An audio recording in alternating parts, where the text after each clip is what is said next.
Autism awareness series में आज का हमारा वीडियो जो होने वाला है ये उन सभी पेरेंट्स के लिए है जो कि घर पे बच्चों को डील करना चाहते हैं। घर पे मतलब ज़्यादातर बच्चे आपके साथ घर पे रहते हैं, 22-23 घंटे तो बच्चे आपके साथ रहते हैं।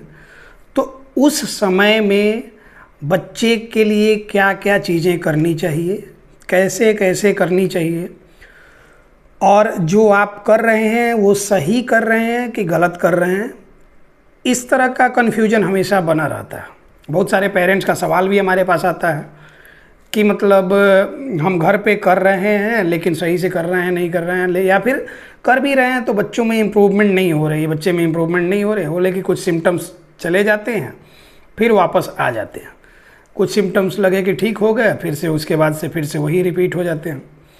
तो ये रिपीटिशन जो ये सिम्टम्स कोई गया फिर से आ गया, मतलब क्या हो रहा है कि सही तरीके से उसको ये नहीं कर, कम्प्लीटली उसको ठीक नहीं किया जा रहा।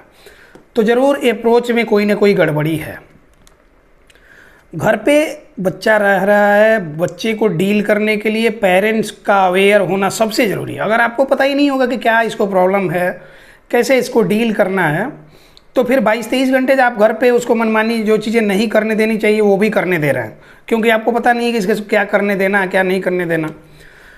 और उस 1-2 घंटे की थेरेपी से कहीं कुछ होने जाने को नहीं है। इसीलिए बार बार हम समझाते हैं कि आप अवेयर हों, आप एजुकेटेड हों, इस बारे में अच्छे से पढ़े लिखे समझें, तभी जाके बच्चे को ठीक किया जा सकता है। तो इसमें 2-3 बातें हम ये करेंगे, जैसे कि ऑटिज्म, स्पेशली ऑटिज्म की बात होती है, सबसे कॉमन टर्म है इसलिए ऑटिज्म की बात होती है। हम ऑटिज्म एंड एसोसिएटेड प्रॉब्लम्स की बात करेंगे। एसोसिएटेड प्रॉब्लम्स मतलब ADHD भी इसमें आ गया है, एस्पर्जर्स आ गया इसमें, और बहुत तरह के ये हैं। तो ये जितने भी स्पेशल किड्स वाले केस होते हैं, बच्चों में क्या होना कि सबसे बड़ी प्रॉब्लम ये कि बच्चा एक जगह स्थिर नहीं बैठता, सबसे बड़ी प्रॉब्लम।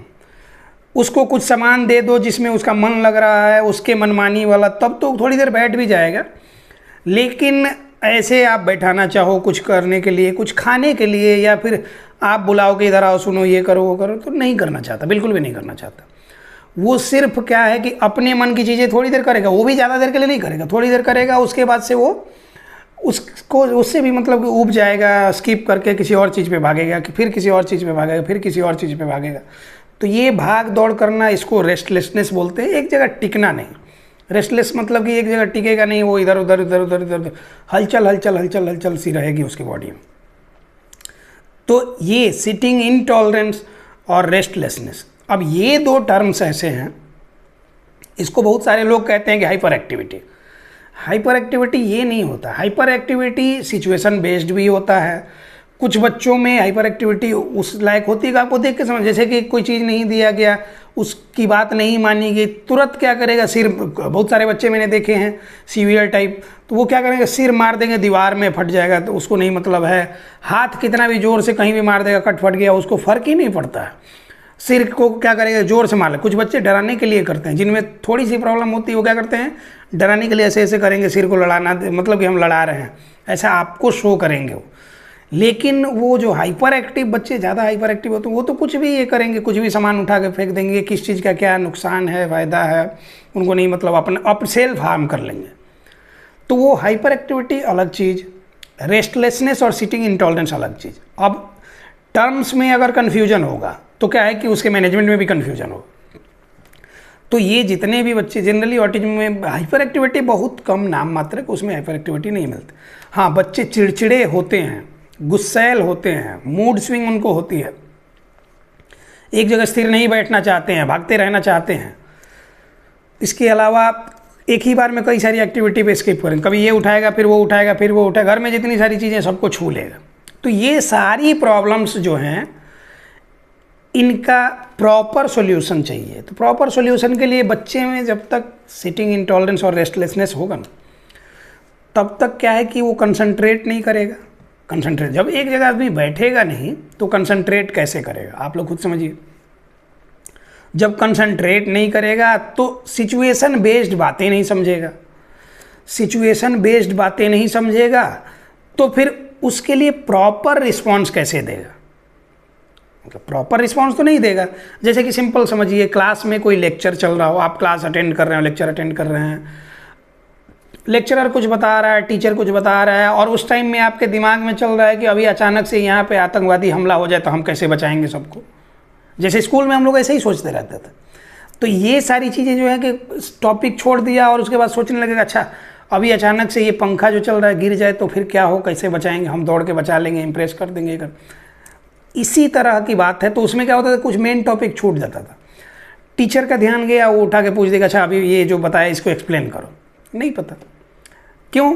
क्योंकि हम वहाँ पे प्रॉपर ध्यान नहीं दिए। हमारा सेंस, हम क्या है कि अब विजुअल सेंस तो वहाँ पे तो ये नहीं है, हम कुछ इमेजिनरी वर्ल्ड में थे, हम कुछ इमेजिन कर रहे थे अपने आप को हीरो बनाने के चक्कर में, तो इसलिए प्रॉपर ध्यान वहाँ नहीं था। जब ध्यान नहीं था तो हमारे से वो चीज़ स्किप हो गई। तो क्या है कि हम उसके लिए एक्सप्लेन नहीं कर सकते, क्योंकि हम तो वहाँ एब्सेंट थे, भले बॉडी मेरा प्रेजेंट था, माइंड मेरा एब्सेंट था, तो इसलिए हम वो चीज़ नहीं कर सकते। बच्चों के साथ भी सेम यही है। उनको आप थोड़ी देर बैठाते हो, उसके बाद बात करो, फिर उसके बाद वो इधर देख रहा है, ऐसे तिरछा करके ये कर रहा है, उसके बाद से हाथ पैर खींच रहा है, वो भागना चाह रहा है, आप ज़बरदस्ती ये करो ये करो ये करो ये करो, तो नहीं बैठ रहा है तो नहीं समझेगा। तो इसके लिए बैठाना सबसे ज़रूरी काम है। बैठाने के लिए अब सेंसरी इशूज बच्चों में बहुत सारे हैं, वो उनको बेचैन किए हुए हैं, वो बैठना नहीं चाहते हैं। तो इसके लिए सबसे पहले सेंसरी स्टिमुलेशन, और ज़्यादातर बच्चों में सेंसरी प्रोसेसिंग डिजॉर्डर का केस मैंने देखा, ज़्यादातर बच्चों में इस तरह की प्रॉब्लम है। सेंसरी इशूज भी उनमें लगभग सारे हैं। तो उन बच्चों में क्या हो रहा है ना कि वो अजीब सा एक मतलब कि बेचैनी है, अजीब सी बेचैनी है, वो कोऑपरेट नहीं करते हैं। उसके बाद क्या करें, जैसे आप पकड़ेंगे, आप अपने मन की चीज़ें करें, लेकिन आप जैसे पकड़ने जाएंगे तो फिर क्या करें, रोना चिल्लाना शुरू कर देगा। तो उसमें सेंसरी स्टिमुलेशन वगैरह देना होता है। तो घर पे इन सब चीज़ों को कैसे मैनेज करेंगे, इस पे हम डिटेल में बता रहे हैं। अभी सबसे पहला टर्म मैंने यूज किया सेंसरी स्टिमुलेशन। सेंसरी स्टिमुलेशन क्या है कि जैसे सेंसरी जितने भी हमारे ऑर्गन्स हैं, जैसे कि सेंस ऑर्गन है ना, आई है, ईयर है, टंग है, स्किन है, नोज है, तो ये सेंस ऑर्गन्स हमारे हैं। इससे हम क्या करते हैं कि ये हम जो भी होता है सेंसरी स्टिमुलस लेते हैं, वो फिर जाके हमारे ब्रेन में वो उसमें प्रोसेसिंग होके उसका मोटर रिस्पॉन्स हमारा आता है। यही सिंपल सा फंक्शन है। अब जहाँ पे सेंसरी डिफेंसिवनेस का नेचर हो, जहाँ पे ओवर रिस्पॉन्सिविटी हो, ओवर सेंसिटिविटी हो, जहाँ पे अंडर रिस्पॉन्सिविटी हो, अंडर सेंसिटिविटी, हाइपो सेंसिटिविटी जिसको बोलते हैं, ये सारी प्रॉब्लम्स जब हैं तो इनके लिए सेंसरी स्टिमुलेशन के तौर पे कोई भी जो अनयूजुअल ये दे सकते हैं स्टिमुलेशन, वो सेंसरी स्टिमुलेशन हो सकता है। जैसे आप बच्चे के क्या है कि बच्चा कंसंट्रेट नहीं कर रहा है, इधर उधर देख रहा है, आप पे ध्यान नहीं दे रहा है, और वो जैसे विजुअल स्टिमिंग ही कर रहा है, या फिर कुछ आवाज़ निकाले जा रहा है, ऐसे ऐसे करे जा रहा है, आप पे ध्यान नहीं दे रहा, तो तुरंत उसको डाइवर्ट करने के लिए आप थोड़ा सा ठंडा पानी, चिल्ड हो, आप फ्रिज वगैरह में जो पानी रखते हैं, थोड़ा सा ठंडा पानी हाथ में लेके मुंह पे उसे छिड़क दीजिए। देखेंगे तुरंत क्या करेगा, गड़बड़ा के आपकी तरफ देखेगा। और उसके बाद से हो सकता है कुछ बच्चे एंजॉय करते हैं तो उनको अच्छा भी लगे, कुछ बच्चे उसको एंजॉय नहीं करेंगे, अनएक्सपेक्टेड था तो रोने भी लगेंगे। पोंछ दीजिए, उसके बाद बैठेंगे, देखिए आपके साथ बैठेगा। सेंसरी स्टिमुलेशन एक। दूसरा क्या हो सकता है कि आप आइस क्यूब लें, आइस क्यूब ले के फेस वेस में कहीं रगड़ दें, कपड़े में उसके डाल दें आइस क्यूब को। उसके बाद से क्या होगा, भाग को जो इधर उधर बेचैन होकर भाग रहा था वो दौड़ के आएगा, आपका हाथ पकड़ेगा कि निकालो इसको। वो भी धीरे धीरे अंडरस्टैंडिंग डेवलप हो रही है, उसको फील तो हो रहा है ना कि एग्जैक्टली चल क्या रहा है, मतलब कि उसको एक स्टिमुलस दिया जा रहा है और उसको अजीब सा लग रहा है तो वो जल्दी से निकालना चाहता है, बेचैन हो रहा है। तो उससे भी क्या है कि कहीं अगर एक लॉस्ट हो रहा था तो उधर से तुरंत निकल के भाग जाए। इसके अलावा क्या करेंगे, थोड़ी देर के लिए उसका आँख बंद कर दें, या फिर कोई बेडशीट वगैरह लेके उसके सिर पे डाल दें। जैसे डालेंगे बाहर की चीज़ों से उसका कनेक्शन कटेगा, कनेक्शन कटते ही तुरंत हड़बड़ा के उसको हटाएगा और थोड़ी देर चिल्लाएगा, उसके बाद आपके साथ खेलने लगेगा। ये होता है। ये सब एक तो हमने क्या किया कि विजुअल उसको ब्लाइंड फोल्ड कर सकते हैं किसी कपड़े से, या फिर किसी कोई चीज़ उड़ा दिए तो बाहर से कनेक्शन कटा, उसमें हड़बड़ाने लगा। सब कुछ ये सेंसरी स्टिमुलेशन के तौर पे यूज किया जा सकता है। अब मैंने बोला कि बच्चा बैठता नहीं है, तो उसके लिए प्रॉब्लम क्या है अभी के टाइम में ना, हम लोग अपने रूट को छोड़ते जा रहे हैं। ऐसा नहीं है कि गांव के लोग डाइनिंग टेबल और वो डाइनिंग चेयर अफोर्ड नहीं कर सकते हैं, कर सकते हैं। उनके पास तो लकड़ी है, और बेस्ट से बेस्ट लकड़ी है। जिस लकड़ी के नाम पर आपको कुछ भी पेंट से चमका के शीशम बोल के दिया जाता है, सखुआ बोल के दिया जाता है, आपको सागवान बोल के दिया जाता है, गांव के लोगों के पास वो है, ओरिजिनल है। वो चाहें तो उससे अच्छे से अच्छा फर्नीचर बनवा सकते हैं, जो कि आपको लाखों लाख में मिलेगा। उनके घर में वो लकड़ी फर्नीचर अवेलेबल है। लेकिन परंपरा हमारी जो है ना, वो ये है कि ज़मीन पर बैठकर खाना, वो एक तो चलिए परंपरा की बातें छोड़ दें। ज़मीन पर बैठने पर होता क्या है कि जिस पोजीशन में हम लोग बैठते हैं क्रॉस सिटिंग में, उसमें प्रॉपर हमारा ये होता है कि प्रॉपर एक तो सिटिंग पोस्चर है। इसके अलावा हम जो खाना खा रहे हैं तो यहाँ जो हमारा ओरोफेरिंक्स के होते हुए ओसोफेगस वगैरह में जा रहा है, ये भी प्रॉपर डाइजेशन में हेल्प करेगा। वो उस पोस्चर में बैठ के खाना खाना वो भी करता है। इसके अलावा ज़मीन से जुड़े होते हैं गांव के लोग, वो तो अलग बातें हैं।